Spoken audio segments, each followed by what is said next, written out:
સુરતમાં કંસ સમાન મામાએ ભાણેજની હત્યા નિપજાવી હતી અને તેને જ લઈને તપાસનો ધમધમાટ પણ ચાલુ છે। 3 દિવસે ભાણેજના શરીરના કપાયેલા અંગો મળી આવ્યા। ફાયર વિભાગે શોધખોળ કરતા શરીરના કેટલાક ટુકડા મળી આવ્યા। મામા મોહમ્મદ ઇફતાર ખાન વાજીદ અલીએ ભાણેજની હત્યા નિપજાવી હતી।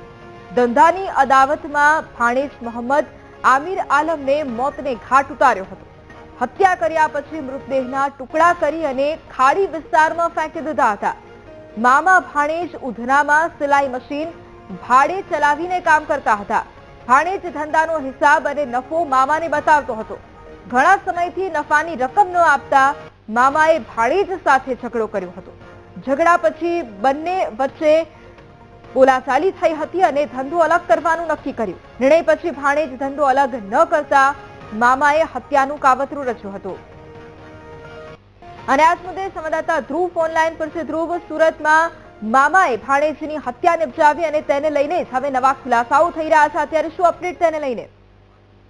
બિલકુલ, સુરતના ઉધના વિસ્તારમાંથી સામે આવેલી નિર્મમ હત્યાનો લઈને એક ચોંકાવનારા પછી ખુલાસા થયા હતા, જેમાં મામાએ જ ભાણેજની હત્યા કરી નાખી હતી અને ભાણેજની હત્યા બાદ તેના 5 જેટલા અલગ અલગ ટુકડા કરીને 5 જેટલા થેલા બનાવીને તેને જે ખાડી છે તેમાં નાખી દીધા હતા।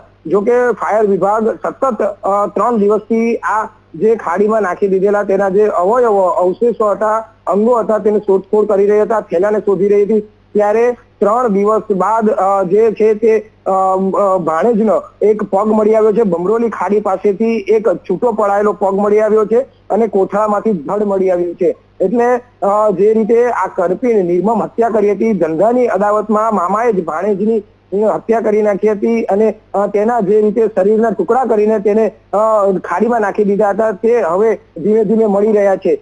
3 દિવસની ભારે જહેમત બાદ આજે ફાયર વિભાગને આ અંગે 2 અવયવો મળ્યા છે અને આ બંને જે છે તે ઉધના પોલીસને સોંપ્યા છે।